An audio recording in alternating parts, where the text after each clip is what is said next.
이 세상의 마지막이 가까워질 때 과연 어떤 일이 일어날까요? 그때를 어떻게 준비하는 것이 지혜로운 것일까요?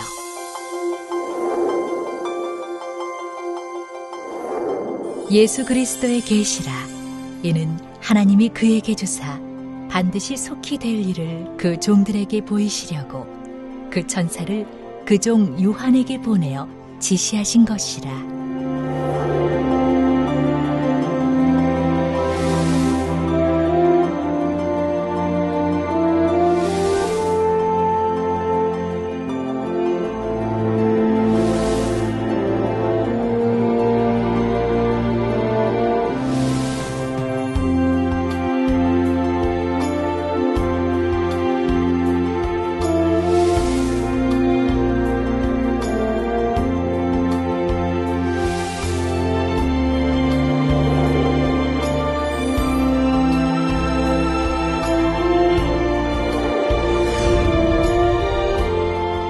사랑하는 시청자 여러분, 세계적인 부흥사 이재롱 목사의 설교를 통해 아버지 하나님의 마음과 뜻을 깨달아 소망과 기쁨 가운데 힘차게 달려가시길 바랍니다.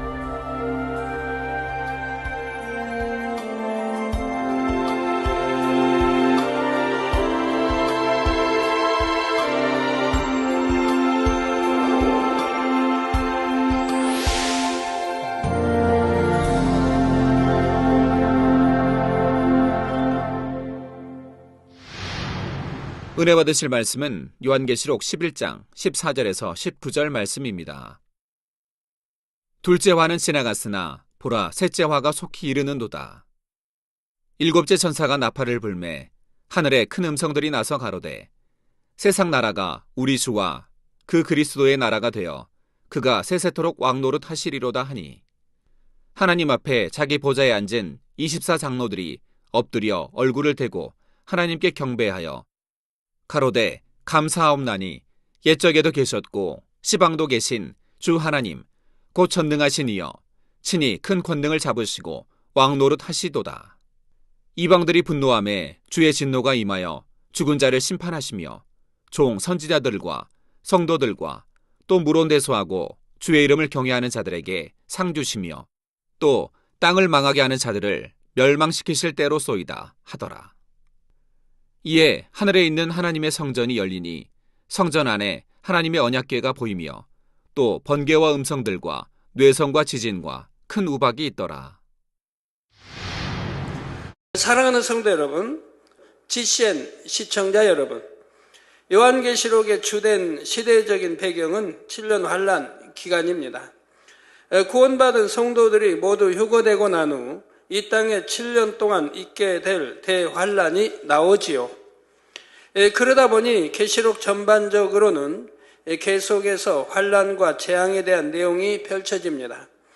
7인을 하나씩 뗄 때마다 또 7 나팔을 하나씩 불 때마다 7년 환란은 더 깊어만 가지요. 각종 자연재해와 기근, 전쟁 등의 재앙으로 인해 이 땅은 사람이 살기에 점점 더 힘들어집니다. 여기다 앞으로 또 15장에 가면 7 대접이 나옵니다. 그런데 이처럼 7인, 7 나팔, 7 대접 등이 계속해서 나오다 보니 성도님들이 좀 혼동이 되실 수도 있습니다. 전체적인 맥락을 이해하지 못하면 비슷한 내용들이 반복되는 것처럼 느낄 수 있지요. 3차 대전은 정확히 언제 시작되는 것인지, 적 그리스도가 세력을 잡는 것은 언제인지, 두 증인이 등장하는 시점은 언제인지 이러한 내용들이 명확하지 않을 수가 있습니다. 그런데 계시록에 나오는 사건들은 시간적으로 칼로 자르듯이 딱딱 떨어지는 것이 아닙니다. 하나의 사건과 다른 하나의 사건이 동일한 시간대에 겹쳐서 일어나기도 합니다. 기록된 순서로는 앞에 나와 있지만 시간상으로는 뒤에 일어날 사건도 있지요. 그러므로 사건의 시간적인 순서에만 너무 집착하지 마시고 전체적인 흐름을 이해하시기 바랍니다. 그 흐름을 대략 설명하자면 7년 환란에 접어든 이 땅은 3파전의 양상 가운데 결국 유럽연합이 주도권을 잡게 됩니다. 유럽연합은 처음에는 직접 정체를 드러내지 않은 채 조심스럽게 세계 정세를 주도해갑니다. 그러다 때가 되면 정체를 드러내고 완전히 세계 정세를 장악하지요. 이런 와중에도 세계 곳곳에서 14만 4천의 전도자가 일어나 복음을 전합니다. 그들로 인해 많은 사람들이 믿고 구원에 이르지요. 하지만 이스라엘은 여전히 메시아를 기다립니다. 이러한 이스라엘을 구원하시려는 섭리 가운데 두 증인의 사역이 시작되지요. 그들의 권능 앞에 많은 사람들이 놀라며 예수님을 구세주로 영접하게 됩니다. 하지만 이스라엘이 정말 회개하고 돌이키는 계기는 적그리스도의 정체를 알게 되는 사건입니다. 적그리스도에게 속아서 하나님의 거룩한 성전을 더럽히게 된 것을 깨닫고는 비로소 자신들의 무지함을 회개하지요. 이것이 두 증인의 사역과 맞물리면서 이스라엘에도 커다란 구원의 역사가 일어납니다. 그러니 적그리스도의 세력이 이를 가만히 두고 보겠습니까? 어떻게든 두 증인을 잡아 죽이려 하지만 하나님께서 허락하신 때가 되기까지는 죽일 수가 없지요. 그러다 두 증인의 사역이 마쳐질 때가 되자 하나님의 섭리 가운데 두 증인은 순교합니다. 하지만 적그리스도는 이렇게 두 증인을 죽일 때도 자신들이 직접 나서는 것은 아닙니다. 이미 세계를 장악하고 주관해가고 있지만 자신들은 배후에서 모든 것을 조정해 나가지요. 다른 나라의 군대들을 동원해서 두 증인을 잡기 위한 대대적인 공세를 취합니다. 그래서 결국 두 증인을 잡아 죽이는 것입니다. 지난 시간에 설명한 내용이 여기까지죠. 오늘은 일곱째 나팔이 울리는 내용부터 살펴보겠습니다. 본문 14절에 보면 둘째 화는 지나갔으나 보라 셋째 화가 속히 이르는도다 했습니다. 여기서 셋째 화라는 것은 일곱째 나팔이 울릴 때 임하는 재앙을 의미하지요. 성도 여러분, 7년 환란 때는 사람으로서 견디기 어려운 암울한 날들을 지내게 됩니다. 1년, 2년, 3년 이렇게 시간이 지나갈수록 현실은 점점 더 비관적으로 변해가고 1분 1초까지도 길게 느껴지지요.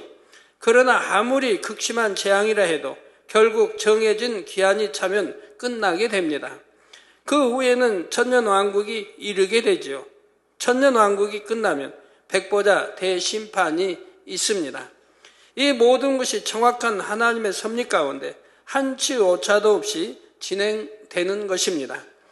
둘째 화가 지나고 나자 어김없이 셋째 화가 이르고 있지요. 지체함 없이 속히 이른다 말씀합니다.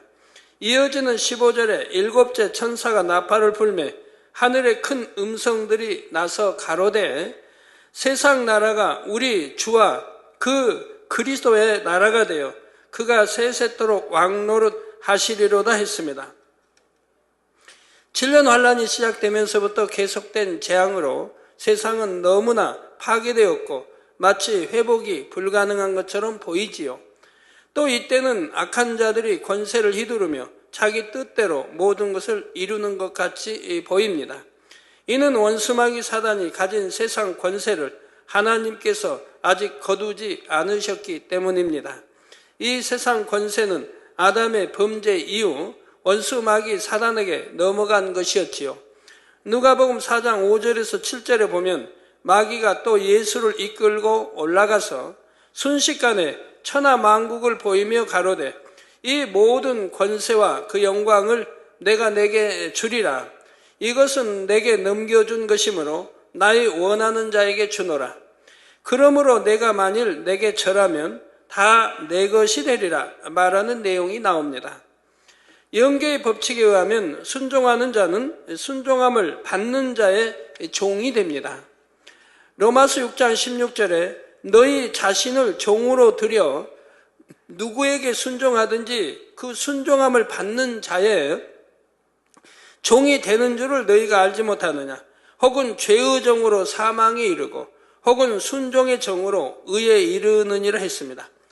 여러분 자신들 교회 다니면서 예수를 구세주로 믿는다 말합니다. 창조 하나님이 천지 만물을 창조하시고 영으로는 우리 아버지가 되신다. 여러분 말씀합니다.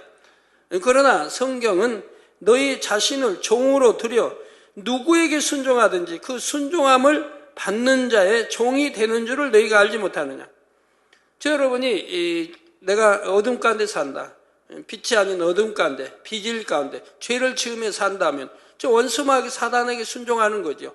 원수마귀 사단이 여러분 생각을 주관해 죄를 짓도록 만들어 간다 이 말입니다. 거기에 순종한다 이 말입니다. 그럼 죄의 종이 된다 이 말입니다. 원수마귀 사단의 종이 돼버린다 이 말입니다. 그럴 때는 빨리 영으로 들어오라고 늘 하는 겁니다. 영으로 들어오면 여러분 성령의 소욕을 따라 또 성령의 주관 따라 순종만 해 가게 되죠. 하나님께 주님께 모두 순종만 해 나갑니다. 이게 순종의 종, 즉 의의 종이 되죠. 그래서 누구에게든지 순종하든지 그 순종함을 받는 자의 종이 되는 줄을 너희가 알지 못하느냐. 혹은 죄의 종으로 사망으로 이렇게 죄를 지어 나가면 결국은 사망이죠. 혹은 순종의 종으로 의에 이른다. 여러분 순종에 가면 하나님 말씀대로 순종에 가면 결국 의에 이를 것이고 모든 계명을 지켜나가니 의에 이를 것이고 의의 종, 그래서 순종의 종으로 의에 이른다고 말씀합니다. 그래서 영으로 들어가시면 여러분 온전히 진리 가운데 빛 가운데 순종하기 때문에 의의 종이 되고 또 모두가 구원에 이를 수 있는 거지요. 이때부터는 하나님이 여러분들을 사랑하사 여러분들이 기도하는 것들 다 척척 응답해 주십니다. 그래서 요한 3세에 있는 것 같이 영혼이 잘됨 같이 범사에 잘되고 강건한 축복을 받게 됩니다. 영혼이 잘되면 범사, 즉 형통하게 인도를 받고 또 강건한 축복도 받는다 이 말입니다. 죄에 순종하면 죄의 주관자인 원수마귀 사단은 종이요 하나님께 순종하면 하나님께 속한 의의 자녀가 되죠. 그래서 이렇게 죄에 순종하기 때문에 지킴을 받지 못하죠. 여러분들 이 말씀 안에 주일도 지키지 않고 혼자 11조도 하지 않고 하나님 말씀 안에 계명도 안 지고 사니까 예를 들어 지킴을 못 받고 어떤 교통사고를 당했다면 사망에 이르기도 하고 머리가 다치기도 하고 중상을 입기도 하고 하지요. 그러나 여러분 하나님 말씀 안에 사는 여러분들은 여러분이 실수해서 참 대형 사고를 냈다 할지라도 차는 폐차되었다 할지라도 여러분은 그대로 지킴받는 것을 우리 많은 성도님들이 1년에도 수없이 간증하는 바라 이 말입니다. 자, 아담은 원수마귀 사단의 미혹을 받아 범죄했고 죄의 주관자인 원수마귀 사단의 종이 되었습니다. 그러면서 이때 아담에게 속해 있던 만물을 다스리는 권세도 원수마귀 사단에게 넘어가고 말았죠. 즉 만물을 다스리는 권세를 하나님이 아담에게 줬던 것입니다. 그런데 이렇게 원수마귀 사단에게 순종하기 때문에 그 종이 되어버리니까 그 권세까지도 넘어가게 되더라 이 말입니다. 그래서 원수마귀 사단이 세상을 주관하는 권세를 가지게 된 것입니다. 그런데 원수마귀 사단이 죄 없으신 예수님을 십자가에 못 박아 죽이면서 다시 상황이 역전됩니다. 죄의 삭은 사망이라는 영계의 법칙을 원수마귀 사단이 어긴 것이죠. 저 죄의 삭이 사망입니다. 죄를 지으면 그 결과는 사망, 즉 지옥으로 가게 되는 거죠. 그런데 우리 주님은 죄를 전혀 짓지 않으셨다 이 말입니다. 원죄도 없으시고 스스로 짓는 자범죄도 없으시고 죄가 없으신데 이렇게 사망에 이르게 원수마귀 역사했기 때문에 영계의 법을 원수마귀 어기게 되었다 이 말입니다. 이때부터 원수마귀 사단은 예수님을 구세주로 영접하여 믿음으로 주님과 하나 된 사람에 대해서는 더 이상 자기 권세를 주장할 수가 없게 된 것입니다. 예수님의 보혈로 죄사함을 받았으므로 그들에게는 죄의 삭인 사망의 권세를 더 이상 주장할 수가 없는 것입니다. 하나님의 자녀로 내어줘야 하게 됐지요. 그러나 원수마귀 사단은 여전히 어둠을 주관하는 권세는 가지고 있습니다. 죄와 어둠 가운데 사는 사람들을 주관하며 그들을 사망으로 이끌고 갈 권세이지요. 그래서 7년 환란 동안에도 원수마귀 사단은 자신들의 권세를 가지고 최후까지 악을 바라게 됩니다. 하지만 이러한 원수마귀 사단도 주님의 권세 앞에 굴복하고 주님께서 모든 것을 회복하실 때가 옵니다. 7년 환란이 다 끝나고 천년 왕국이 이룰 때이지요. 원수마귀 사단의 모든 권세가 거두어지고 주님께서 모든 것을 다스리시게 됩니다. 이 땅에 오염된 것을 정화시키고 파괴된 것을 회복시키시지요. 이렇게 회복된 땅에서 평화로운 천년이 지나면 백보자 대심판이 있습니다. 물론 계시록 이제 뒤로 쭉 가면 자세하게 다 나옵니다. 그 후에는 세세토록 주님께서 다스리는 하나님의 나라에 들어가게 되지요. 이처럼 앞으로 펼쳐질 일들에 대해 세상 나라가 우리 주와 그 그리스도의 나라가 되어 그가 세세토록 왕노릇 하시리로다 하며 큰 소리로 온 하늘에 선포하고 있는 것입니다. 그러자 이에 화답하듯 16절에 하나님 앞에 자기 보좌에 앉은 24 장로들이 엎드려 얼굴을 대고 하나님께 경배하여 했습니다.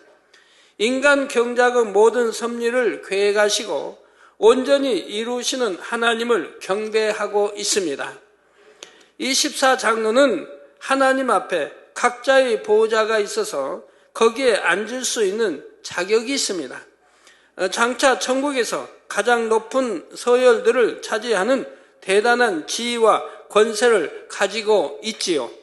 이러한 24 장로라도 하나님 앞에서는 엎드려 얼굴을 땅에 대고 지극히 겸비한 모습으로 경배합니다.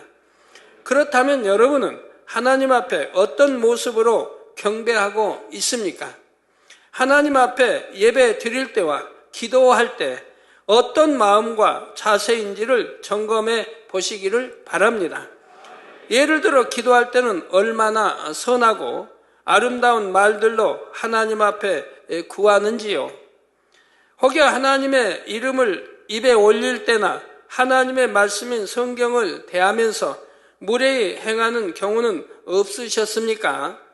물론 하나님은 사랑이 많으신 우리의 아버지이십니다. 우리가 빛 가운데 거하며 진리 가운데 거할수록 하나님은 두려운 하나님이 아니라 사랑스럽고 친밀한 아버지가 되어 주십니다.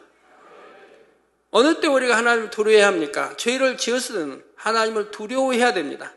이렇게 참으로 믿는 자들은 하나님이 두려운데 그러니 더욱 죄를 지을 수가 없는 거죠. 죄를 지어도 두렵지 않은 사람들은 하나님을 바로 안다 할 수도 없고 바로 믿는다 할 수도 없습니다. 그러니까 죄를 지어도 두려워하지 않는다 이 말입니다. 그리고 또 죄를 짓게 되고요. 그러나 바로 알고 믿으면 죄를 지을 때 두려워서 얼른 통해잡고 회개에 이르게 돼서 다시는 죄를 짓지 않게 되는 것이고요. 자, 하지만 아무리 친밀하고 가깝다 해서 하나님 앞에 무례히 행해서는 결코 안 됩니다. 저는 누구보다 아버지 하나님을 사랑하며 아버지 하나님과 또 주님과 친밀한 사귐을 가져왔다고 자부합니다. 그렇다 해서 저는 지금까지 하나님 앞에 한 번도 무례히 행해 본 적이 없습니다. 경건하지 못한 마음으로 아버지 하나님 앞에 나가본 일도 없지요. 기도할 때도 말씀을 대할 때도 마음은 물론이고 모습까지도 항상 단정하게 합니다.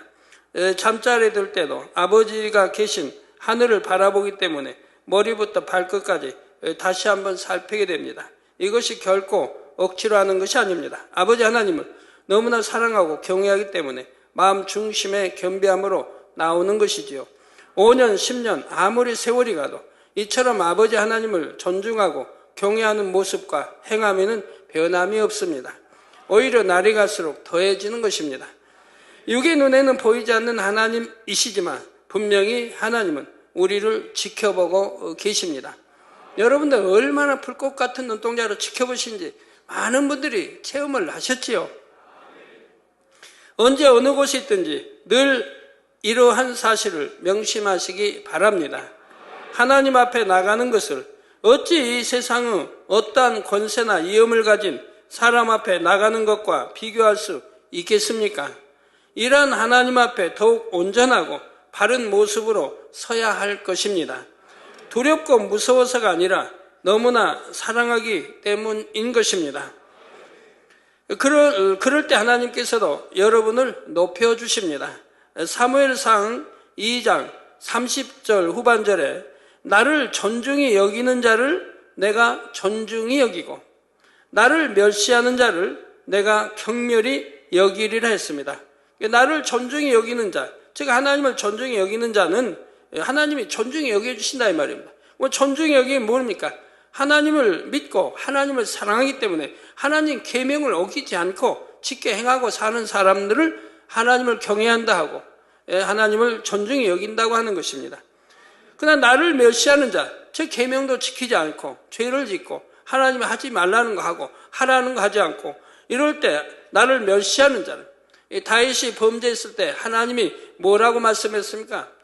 다윗이 하나님을 너는 나를 멸시한다는 그런 말씀들을 하시는 거 볼 수가 있죠. 너는 나를 없이 여긴다. 너는 나를 멸시한다.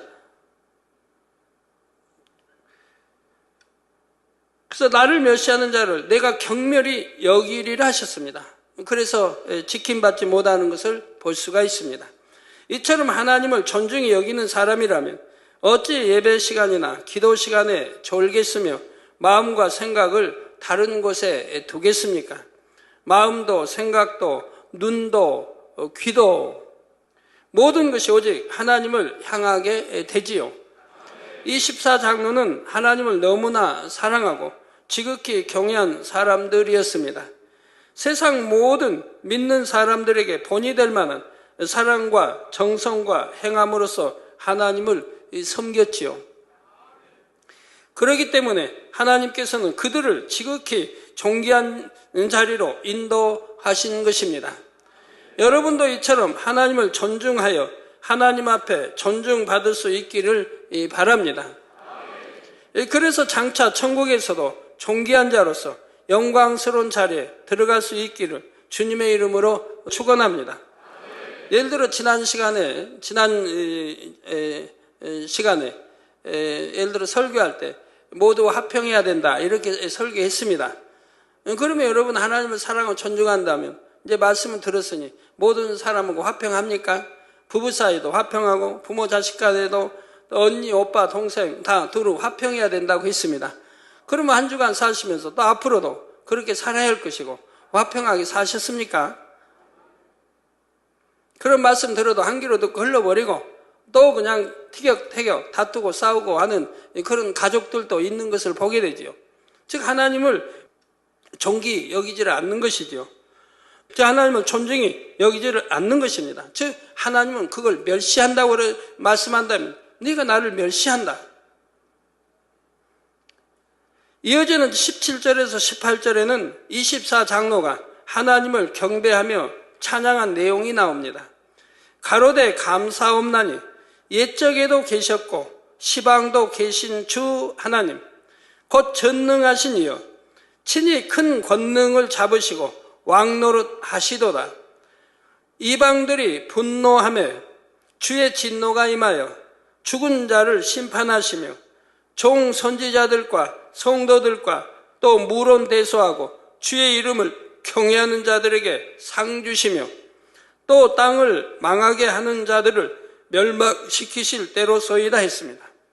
이는 결국 사단의 권세가 패하여지고 하나님께서 왕노릇 하시는 때가 이른다는 내용입니다. 이방들이 분노한다는 것은 주를 믿지 않는 자들이 자기 악함 속에서 하나님을 대적하는 것을 말하지요. 이러한 자들에게 주의 진노와 심판이 임하는데 이때 죽은 자를 심판한다 했습니다. 이 하나님 말씀이니 계시록도 하나님 말씀이니 앞으로 그대로 다 진행되어지는 것입니다. 저도 개척 때부터 하나님이 주셨던 개척 전부터 40일 금식할 때부터 주셨던 말씀들 또 개척 때 주셨던 말씀들 앞으로 되어질 일을 주셨던 말씀들 저는 단에서 그때그때마다 공포해 왔습니다. 그러나 그 공포했던 말씀들이 지금까지 쭉 그대로 이루어지고 있다 이 말입니다. 또 앞으로도 이루어질 것이고요. 여기서 죽은 자란 영이 죽은 자들 곧 구원받지 못할 자들을 의미합니다. 아담은 원래 영과 혼과 육으로 지어진 생명 즉 살아있는 영이었습니다. 그런데 아담의 범죄로 인해 영이 죽고 말았지요. 영이 죽었다는 것은 죄로 인해 하나님과의 교통이 끊어지므로 영이 활동할 수 없게 된 것을 의미합니다. 전에 영혼육이나 뭐에서 또 자세히 설명한 분야들이 있죠. 영이 죽었다는 것이 어떻게 해서 죽었다고 하는지, 그걸 어떻게 해서 다시 살리는지, 살게 되는지 설명한 적이 있습니다. 이렇게 영이 죽음으로 대신 혼이 주인이 되고 말았죠. 저 주인인 영이 활동하지 못하니까, 갇혀 있는 것처럼 활동하지 못하니까 혼이 이제 주인 노릇을 하더라 이 말입니다. 그리고 이 혼은 사단의 주관을 받습니다. 영은 하나님의, 또 우리 주님의, 아니면 성령의 주관을 받는데, 이 혼은 원수 마귀 사단의 주관을 받아가더라 이 말입니다. 그래서 영이 죽은 상태로는 원수 마귀 사단의 주관 아래 죄의 종노릇 하다가 결국 영원한 사망인 지옥으로 가게 되지요.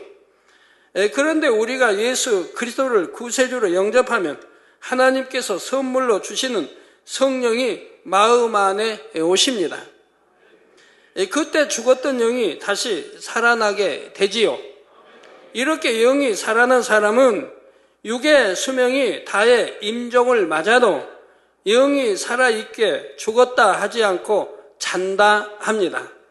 여러분, 예수를 구세주로 영접하여 영이 살아난 사람들은 이제 영이 그래서 임종을 해도 그 무덤에 장사되었어도 잔다고 말한다 이 말입니다. 죽었다 하지 않고 잔다고 말합니다. 영이 살아있게 죽었다 하지 않고 잔다 하는 것입니다. 따라서 본문에 죽은 자를 심판하신다는 것은 영이 죽은 사람들, 즉 구원받지 못하는 사람들을 심판한다는 의미이지요. 반면에 이러한 심판의 때 총 선지자들과 성도들과 또 물론 대소하고 주의 이름을 경외하는 자들에게는 상을 주신다 했습니다. 이는 구원받은 사람들에게는 각각 그 행함에 따라 상급 심판이 있을 것을 말씀하시죠. 이처럼 주를 믿지 않고 대적한 사람들과 주를 믿고 구원받은 성도들을 각각 심판하실 때가 곧 이르게 될 것을 말씀하고 있습니다. 이 14장로가 이와 같은 고백을 할 때 사도 요한은 하늘에 있는 하나님의 성전이 열리는 것을 보았습니다. 19절에 이에 하늘에 있는 하나님의 성전이 열리니 성전 안에 하나님의 언약궤가 보이며 또 번개와 음성들과 뇌성과 지진과 큰 우박이 있더라 했지요. 여기서 성전 안에 언약궤가 보였다는 것은 하나님께서 언약하신 모든 말씀이 신실하게 성취된다는 의미입니다. 또한 번개와 음성들과 내성과 지진과 큰 우박이 있다는 것은 천년 환란의 모든 재앙들과 심판이 하나님의 주관하에 있음을 의미하지요. 역사의 흐름과 인생의 생사화복 등 모든 것이 공의에 따라 이루어집니다. 그렇지만 결국은 하나님께서 계획하시고 섭리하신 그대로 성취되지요. 하나님께서는 공의 가운데 정확하게 계획하시고 섭리하시는 분이기 때문입니다. 야고보서 1장 17절 후반절에는 하나님에 대해 각양 좋은 은사와 온전한 선물이 다 위로부터 빛들의 아버지께로서 내려오나니 그는 변함도 없으시고 회전하는 그림자도 없으시니라 했습니다. 또 민수기 23장 19절에 하나님은 인생이 아니시니 시건치 않으시고 인자가 아니시니 후회가 없으시도다. 어찌 그 말씀하신 바를 행치 않으시며 하신 말씀을 실행치 않으시려 했습니다. 지금까지 기록된 성경의 모든 예언들이 그대로 성취되어 온 것처럼 요한계시록 말씀들도 반드시 성취됩니다. 주님의 재림, 7년 환란, 7년 공중 혼인잔치, 천년 왕국과 백보자 대심판에 이르기까지 다 이루어질 일들입니다. 정확한 공의에 따라 하나님께서 섭리하신 대로 반드시 이루어지게 되지요. 이는 여러분 개인적으로도 마찬가지입니다. 우리가 주를 믿고 성령을 받으면 우리 마음이 각각 하나의 성전이 됩니다. 고린도전서 3장 16절에 너희가 하나님의 성전인 것과 하나님의 성령이 너희 안에 계시는 것을 알지 못하느냐. 자, 하나님의 성전. 자, 여러분들이 하나님의 성전이십니까? 너희가 하나님의 성전인 것과 하나님의 성령이 너희 안에 거하시는 것을 알지 못하느냐. 이 성령이 안에 거하시기 때문에 바로 성전이라고 말하는 겁니다. 성령이 거하시는 것. 그래서 우리 마음을 성전 삼고 계시는, 그래서 성전이라고 지금 표현하는 거죠. 성전은 하나님께서 거하시는 곳입니다. 성령 하나님께서 우리 마음 안에 계시니 우리 마음이 성전이 되는 것이죠. 그래서 이 성전을 더럽히면 구원받지 못할 것을 성경 신약에도 여러 번 기록되어 있습니다. 마음의 성전을 더럽히면 말입니다. 그리고 성전 안에 언약궤가 있는 것처럼 여러분 안에도 하나님께서 주신 약속이 있습니다. 빛 가운데 거하면 축복을 주신다 했지요. 우리가 진리 안에 거할 때는 구하는 대로 응답을 받는다고 하셨습니다. 반면에 고린도전서 3장 17절에 보면 누구든지 하나님의 성전을 더럽히면 하나님이 그 사람을 멸하시리라. 하나님의 성전은 거룩하니 너희도 그러하니라 말씀합니다. 성령께서 거하시는 거룩한 성전인 우리의 몸과 마음을 거룩해 해야 한다는 말씀이지요. 성전을 더럽히면 축복과 소망과 구원 등에 대한 약속의 말씀도 더 이상 우리 안에 계실 수가 없는 것입니다. 그러므로 여러분은 항상 마음의 성전을 거룩해 하시기를 바랍니다. 그럴 때 여러분 안에 주신 언약의 말씀들이 신실하게 성취된다는 사실입니다.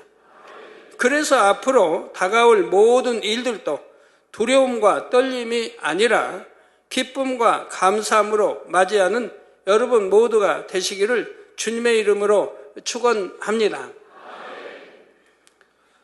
성도 여러분, 12장부터는 상황들이 아주 급박하게 진행됩니다. 내용도 마치 공상소설에 나오는 듯 하지요.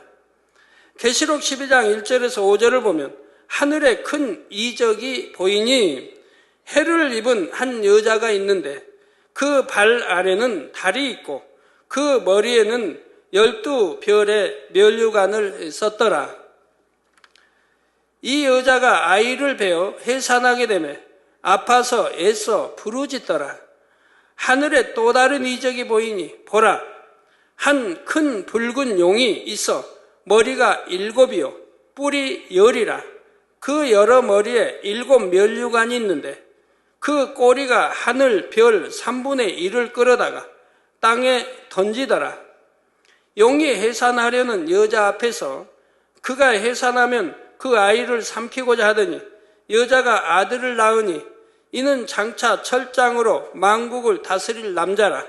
그 아이를 하나님 앞과 그 보좌 앞으로 올려가더라 했습니다. 그 뒤로도 여자와 용 사이에 일어나는 사건들이 기록되어 있지요. 용이 여자를 핍박함으로 여자가 독수리의 2 날개를 받아 날아서 광야로 도망합니다. 거기서도 용이 여자를 죽이려고 하지만 실패하는 내용들이 계속해서 이어집니다. 이것은 공상의 이야기가 아니라 장차 이스라엘 민족의 구원과 관련하여 일어날 사건들입니다. 여기에 대해서는 다음 시간에 계속해서 설명하도록 하겠습니다. 결론 말씀드립니다. 사랑하는 성도 여러분, 이 시험을 보게 되면 시험 범위라는 것이 있습니다. 그 범위 안에서만 시험 문제를 내겠다고 하는 약속과도 같은 것이지요. 그런데 이렇게 시험 범위를 알려주고 시험을 봐도 다양한 학생들이 나옵니다. 시험 범위 안에 있는 내용을 완전히 공부하여 좋은 성적을 거두는 학생이 있습니다. 적당히 공부하여 낙제만 면하는 학생도 있지요. 반면에 시험 범위를 알려주었음에도 불구하고 전혀 공부를 하지 않아서 결국 낙제 점수를 받는 학생도 있습니다. 시험 범위를 알려줬고 또 범위 알려줬으니까 많은 양 중에서 지금 적은 건데, 이는 인간 경작의 과정에서도 동일한 것을 봅니다. 하나님의 말씀 안에는 인간 경작에 필요한 모든 내용이 다 있습니다. 단에서는 늘 그 내용들을 풀어서 가르치지요. 간혹 영적인 깊은 내용들이 있어서 이해하지 못하는 분들도 있을 수 있지만, 그것을 모른다 해서 인간 경작을 제대로 받지 못하는 것이 아닙니다. 우리에게 이제 새로 등록해 오신 분들이나 초신자 되신 분들은 아니면 또 다른 신앙생활 오시는 분들, 재단에 와보니까 못 듣는 단어들이 잘 나오죠. 근데 못 듣는 단어들이 아니라 성경에 있는 단어들인 것입니다. 여러분들이 신앙생활을 하면서 그걸 전하지 않으니까 못 들은 것 뿐이지, 성경에 있는 단어들이라 이 말입니다. 지금 말씀하는 것도 다 성경에 있는 단어들이고, 뭐 영이니 온영이니 뭐 성경에 있는 단어들이고, 그 외에도 다 있는 단어들을 풀어주는 것 뿐이에요. 더 쉽게 풀어주는 거예요. 그런데 다른 데서 신앙생활 때는 못 들었다고 하죠. 그런 영적인 것들을 풀어주지 않았으니까 못 들은 거지요. 나 여기서는 다 여러분들이 풀어드리고 있다 이 말입니다. 그래서 영적인 이러한 것들을 풀어드리니까 새로 오신 분들은 어렵다고 한다 이 말입니다. 어렵죠. 처음 듣는 말씀드리니까 어렵죠. 그렇지만 처음 이제 하나님을 믿는다 해도 자꾸 듣다 보면은 이해가 되어진다 이 말입니다. 처음에는 어렵지만 자꾸 들으니 나중에는 이해가 되어지는 것이라 이 말입니다. 그러니 참 염려하지 마시고 예배 잘 참석해 들으시고 자꾸 하나하나 이해가 되어지는 거예요. 그래서 영적인 깊은 내용들이 있어 이해하지 못하는 분들도 있을 수 있지만, 그것을 모른다 해서 인간 경작을 제대로 받지 못하는 것은 아닙니다. 문제는 알면서도 행치 않는 것이지요. 미워하면 안 되는 줄 아는데 미워합니다.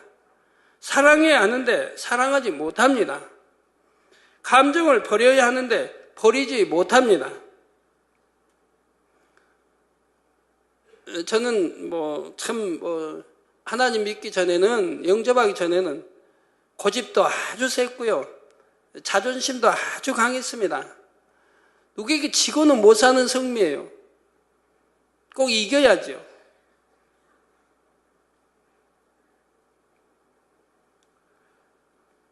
한번 고집 부리면 꺾을 재간이 없고요. 그러다가 이제 나중에 아파가지고 7년 동안 아파 있으면서 미워하는 사람도 많이 생겼고, 감정도 많이 쌓여져 갔고, 점점 이렇게 참 더 악으로 치달아 가게 되는 거죠. 사랑부실 못하니까 저를 싫어하는 사람도 많이 생기고 미워하는 사람도 많이 생기더라고요. 그러니까 나도 같이 미워하게 되고, 또 이렇게 감정이 자꾸 쌓여가고 이렇게 하게 되죠. 그런데 하나님 영접하고 이 진리의 말씀을 들으면서 고창고창 버려나갑니다. 왜? 하나님을 사랑하기 때문에. 하나님이 나를 참 만나주셨고, 내가 하나님을 알게 되고, 예수가 우리 구세주를 알게 되고, 천국과 지옥이 있음을 알게 되니까 그렇게 감사하지요. 아팠던 것도 감사하고, 이렇게 7년 동안 연단 받은 것도 감사하고, 이 연단이 있었기 때문에, 이런 아픔이 있었기 때문에 내가 하나님을 만날 수 있었다.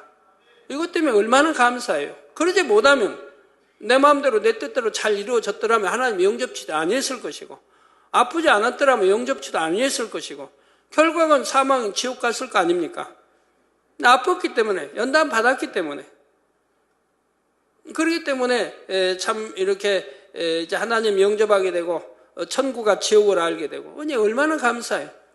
그래서 연단 받았던 게 감사하고, 또 나를 미워한 사람들이 이제 진리, 선으로 하나님 말씀으로 이렇게 다 대게 보게 되면 나를 미워하는 게 아니라 내가 미움을 나를 미워할 수밖에 없는 상황이었던 것이지, 나를 굳이 미워서 그런 게 아니라, 내가 아프지 않고 돈 잘 벌고 했더라면 미움받을 일 하나도 없는 거죠. 당연히 이제 하나님 모르는 사람들은 그럴 수밖에 없는 거죠. 누가 자기 딸 사랑 안 할 사람이 어디 있고 자기 여동생 사랑 안 할 사람이 어디 있습니까? 사랑하기 때문에 그런 거예요. 예, 그런 거를 전부 이해하게 되죠. 순간에 버려나갑니다. 미움도 버려나가고 그리고 사랑으로 바꾸게 되고 뭐 원수까지 참 뭐 여하튼 이루어질 수도 없는 뭐 내가 완전히 이제 치료만 받아봐라. 내가 돈도 잘 벌고 내가 꼭 복수하리라. 이런 마음들. 그런다고 치료받는다는 그런 뭐 확신이 있었던 건 전혀 아닌데도 그렇게 마음에 감정과 미움을 품더라 이 말입니다. 이게 자꾸 쌓여가더라 이 말이에요. 정말 풀지 못해 단단하게 쌓여갔는데 우리 주님 영접하고 나서 이 진리 말씀을 들으면서 눈 녹듯이 녹아버리더라 이 말이에요.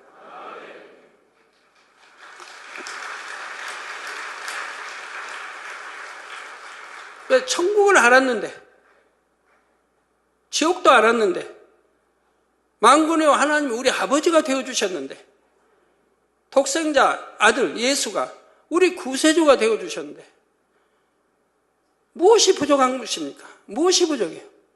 아우 나 뭐 싸우고 지지고 볶고 할 일이 뭐가 있습니까? 미워할 일이 뭐가 있고요? 짜증낼 일이 뭐가 있고요? 그러니까 미움도 감정도 여하튼 마음에 쌓였던 것들이 눈 녹듯이 다 이렇게 사라지더라 이 말이에요. 거짓말같이 녹아나요. 그래서 순식간에 마음이 그렇게 변화되던데 선으로 사랑으로 이렇게 영으로 변화되던데 우리 성도님들 지켜보면 왜 이렇게 더딘지 왜 이렇게 오래 가는지 빨리빨리 변한 사람도 있습니다만 왜 이렇게 더디게 왜 이렇게 오래들 가는지 영으로 들으는 게 그렇게 쉽다고 알려드려도 왜 몇 년씩 가고 또 몇 년씩 또 올라가는지 몇 달이면 되고 몇 달이면 또 영으로 온영으로 들어오고 하면 될 건데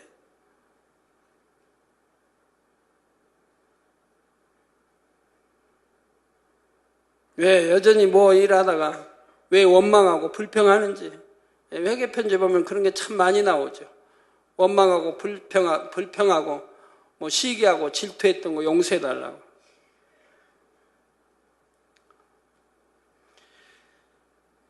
네, 이게 벌해한 줄 알면서도 행치 않으니 그것이 문제죠. 신령과 진정으로 예배 드려야 하는데 그러지 못합니다.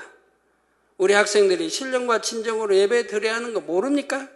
초등학생들이 신령과 진정으로 예배 드려야 한다는 거 모릅니까?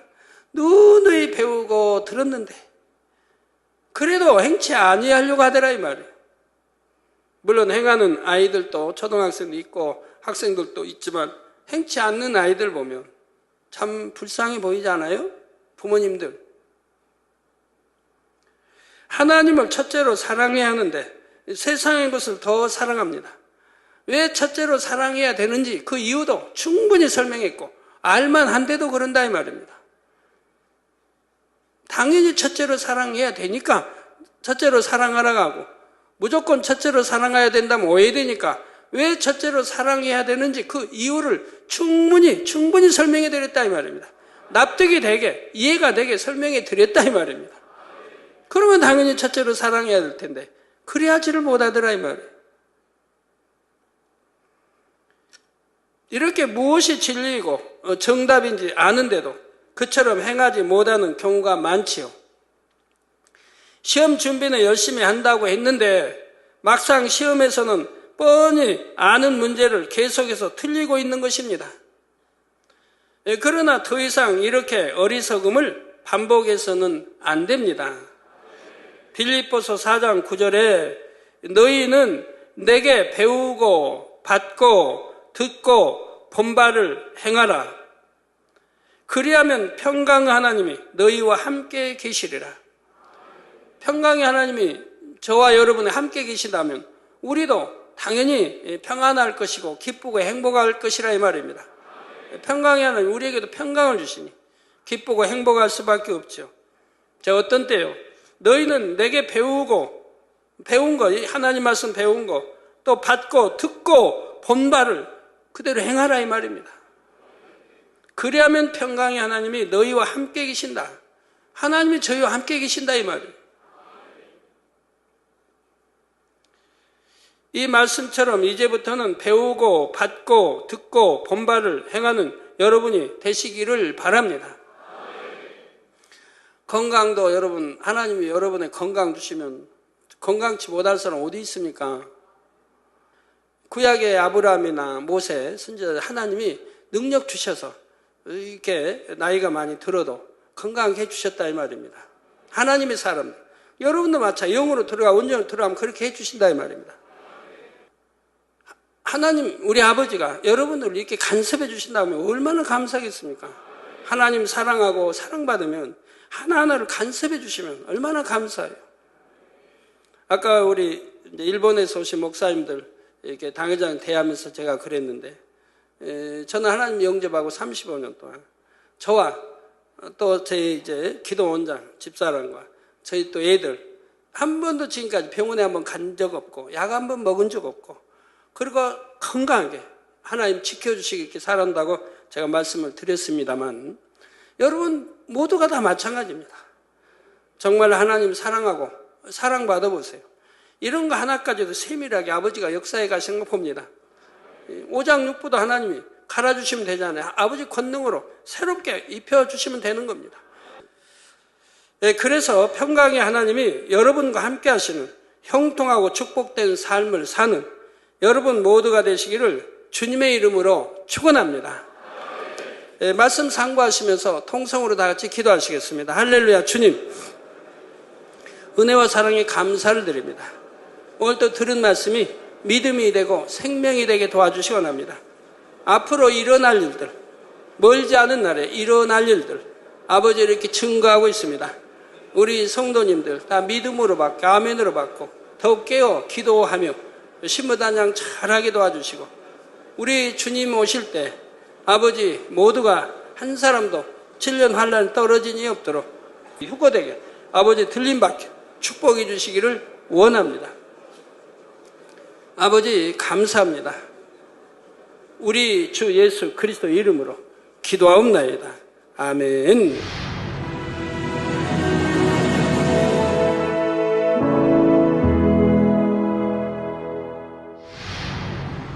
할렐루야. 전능하신 사랑의 아버지 하나님, 이 시간 기도 받는 모든 성도님들 위해 안수하여 주옵소서. GCN 방송 시청자들이 인터넷과 화상을 통해 기도받는 지교회와 지성전 그리고 전세계 하나님의 자녀들 위에도 시공간을 초월하여 역사하여 주시기를 원합니다. 믿어지는 믿음을 주시고 부정적인 생각과 의심의 세력을 물리쳐 주옵시며 모든 시험 환난도 물리쳐 주옵소서. 머리부터 발끝까지 오장육부 뼈 마디마디 온몸의 신경 조직 세포 등 아픈 곳마다 성령의 불로 태우시고 근본의 빛으로 역사하여 주옵소서. 예수 그리스도의 이름으로 명하노니 원수마귀 사단 모든 질병 균 연약함아 물러가라. 빛이 임하라. 모든 불치 난치병도 성령의 불로 태워 깨끗하게 역사하여 주옵소서. 말라리아를 비롯한 모든 풍토병도 물리쳐 주옵소서. 깨끗함을 입을지어다. 감기, 기침, 열, 몸살, 독감 등 각종 유행성 질병도 다 물러가라. 어떠한 유행성 질병 균도 틈타지 않게 지켜 주옵소서. 위암, 폐암, 간암, 유방암, 자궁암, 대장암, 피부암 등 각종 암과 에이즈, 백혈병, 뇌졸중, 고혈압, 저혈압, 심장병, 폐병, 위장병, 당뇨, 부인병, 피부병, 갑상선, 질환과 모든 염증도 깨끗게 하여 주옵소서. 소아마비, 중풍, 관절염, 디스크도 온전케 하여 주옵소서. 요통, 두통, 신경통을 비롯한 모든 통증은 사라질지어다. 간질, 자폐증, 우울증, 조울증, 노이로제 등 모든 정신질환도 물러가라. 모든 마비된 것도 풀어지고 일어나 걷고 뛸지어다. 눈도 잘 보이게 하옵시고 귀도 잘 들리게 하여 주옵소서.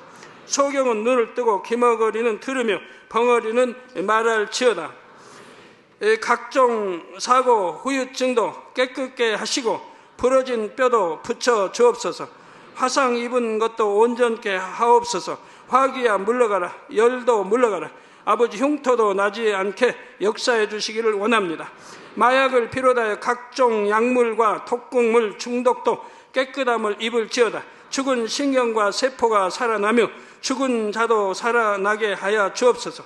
잉태의 축복도 주시기를 원합니다. 잉태 축복을 받으라 예수 그리스도의 이름으로 명하노니 원수마귀 사단아 하늘 공중 곳에 잡은 악의 영들아 물러가라. 그의 사자들도 물러갈지니라. 이 땅의 악한 영, 더러운 영, 거짓되고 간사한 영, 이간질하고 미혹하는 모든 어둠들은 물러가라. 모든 흉악의 결박을 풀고 어둠아 물러가라. 빛이여 임하라. 아버지 하나님, 부르짖어 기도할 수 있는 능력을 주시고 죄를 버리고 성결될 수 있는 능력을 주옵소서. 영혼이 잘됨같이 범사에 잘되게 하시고 가정의 복음화도 이루어 주시기를 원합니다. 한 주간도 모든 사고와 재앙으로부터 지켜주시고 불통이 없는 형통한 삶을 살 수 있도록 축복해 주옵소서. 성령의 불담으로 천군 천사와 주님의 불꽃 같은 눈동자로 모든 하나님의 자녀들과 가정, 일터, 사업들을 지켜주시기를 원합니다. 학생들에게 지와 명철을 더하시고 공부도 할 수 있는 뜨거운 마음과 열정도 더하여 주옵소서. 마음과 생각을 세상에 빼앗기지 않도록 지키시고 하나님을 뜨겁게 사랑하는 학생들로 축복하여 주옵소서. 하나님의 자녀들이 먹으나 마시나 입으나 무엇을 하든지 하나님 앞에 영광 돌리는 삶이 되게 축복하여 주시기를 원합니다. 나는 하나님을 만났노라, 체험했노라, 응답 받았노라, 축복 받았노라, 간증하는 입술이 되게 역사하여 주옵소서. 아버지 하나님 감사합니다. 홀로 영광 받으옵소서. 우리 주 예수 그리스도의 이름으로 기도하옵나이다. 아멘.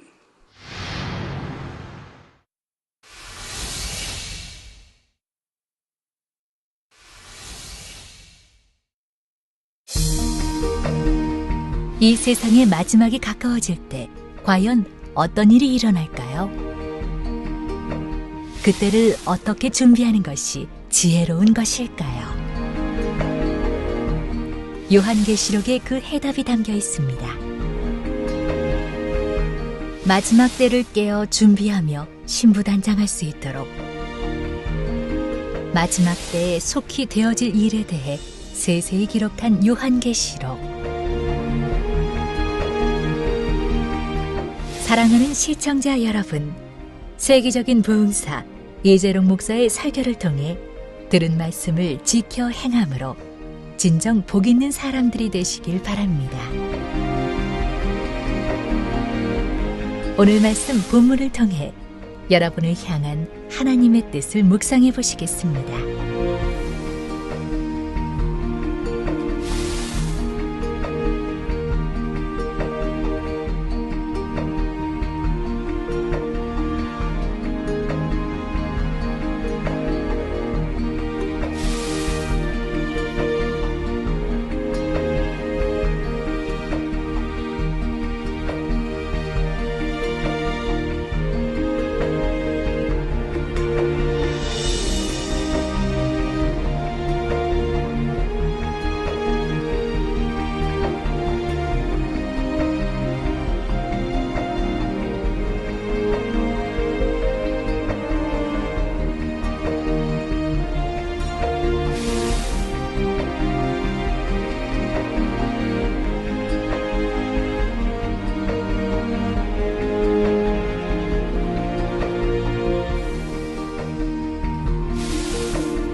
요한계시록의 주된 시대적인 배경은 7년 환란 기간입니다.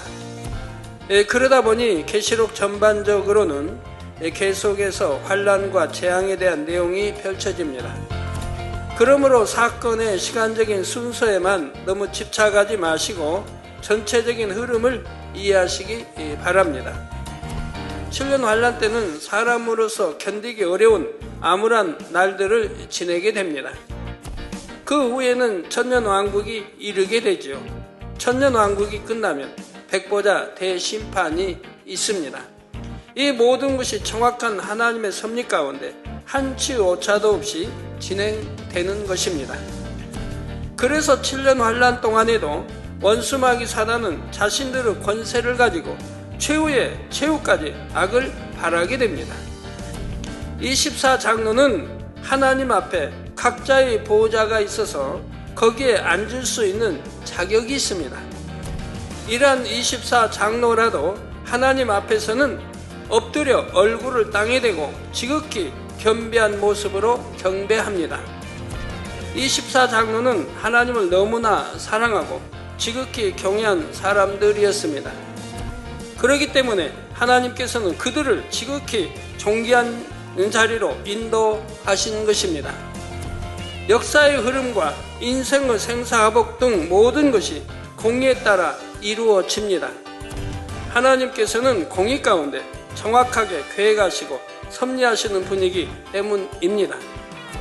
지금까지 기록된 성경의 모든 예언들이 그대로 성취되어 온 것처럼 요한계시록의 말씀들도 반드시 성취됩니다. 주님의 재림, 7년 환란, 7년 공중 혼인잔치, 천년 왕국과 백보자 대심판에 이르기까지 다 이루어질 일들입니다. 정확한 공의에 따라 하나님께서 섭리하신 대로 반드시 이루어지게 되지요. 성전은 하나님께서 거하시는 곳입니다. 성령 하나님께서 우리 마음 안에 계시니 우리 마음이 성전이 되는 것이죠. 그러므로 여러분은 항상 마음의 성전을 거룩해 하시기를 바랍니다. 그럴 때 여러분 안에 주신 언약의 말씀들이 신실하게 성취된다는 사실입니다.